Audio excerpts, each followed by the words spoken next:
Hello, my name is David. I'm 43 years old. I have a 13-year-old boy and a 10-year-old girl. I'm married, and I've newly diagnosed with CML leukemia. Initially, I had went to my doctor for a routine blood work to make sure that I was healthy enough for a vaccine.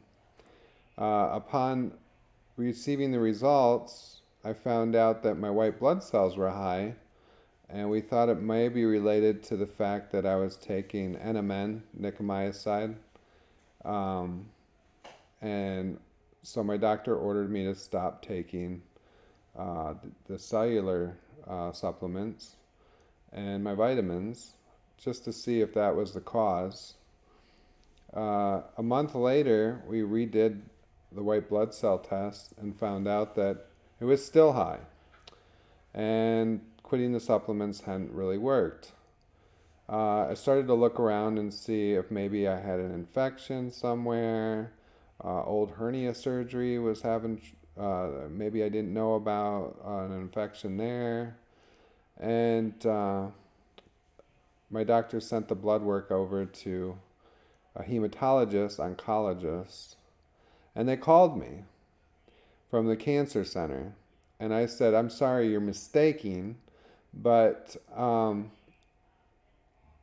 don't have cancer, so there's no point for me to come to your office. And my doctor called me about a week later, and she said, "Are you crazy?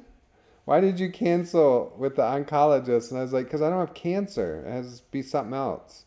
And she's like, "Well, I don't know what you have, but you need to go see this guy." So I'll be darned if I didn't show up in his office in complete denial that there was anything wrong with me. For years now, I have neglected drinking beer and eating certain foods because I thought the food in the beer was poison and that it had bad chemicals in it. So I ate only an organic diet thinking that the world was poison when it was my body reacting to foods that weren't whole foods, that were processed foods, or, poisons like alcohol. Don't help the situation at all. So I always say if you find yourself in a health food store self medicating because you're having IBS symptoms and all these symptoms, and you think it's, the food and the beer and everybody else, it might be you, because that's what happened to me. It turned out it was me. And so of course, nothing goes fast. I'm thinking, okay, now they think I have cancer. They took the blood work. They're sending it to Mayo. They scheduled me for a bone marrow biopsy like a month later. Here we are. We started this in May, and they just now are putting me on my med. Um, and it's been a few months of blood work and waiting for an appointment. And, I guess I could have done this 50 days earlier had I been more cooperative. But in my own defense, I'm 43 years old. This is not supposed to happen. So the doctor asked me initially, where do I think I got this? And I couldn't come up with much at the time. But as I thought about it, I typed into the internet um, cities with the highest rates of cancer. And number one in the entire country, Corpus Christi, Texas pops up. Well, I happen to have lived in Corpus Christi, Texas for about 8 years, and I didn't live too far from a bunch of refineries. My wife worked across the street from a refinery. I rode a motorcycle around town with, of course, no mask. But I didn't realize just how heavily polluted the city was.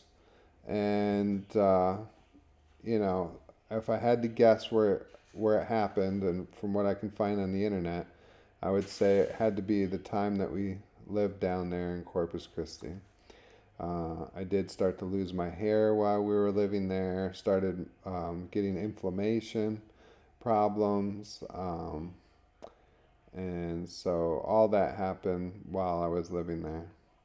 And then I don't know if the nicomycin uh, increased the rate in which the cancer's grown, but Dr. David Sinclair did say that if you have tumors or cancer cells, or you do not want to supplement with NMN because it will increase and strengthen the cancer.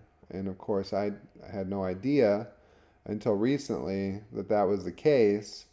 After looking through some videos on NMN, and I found him talking to Joe Rogan about how it can accelerate the cancer. So I'm guessing I originally got it in Corpus Christi, Texas, and it became accelerated maybe by taking the supplement NMN, nicomycin.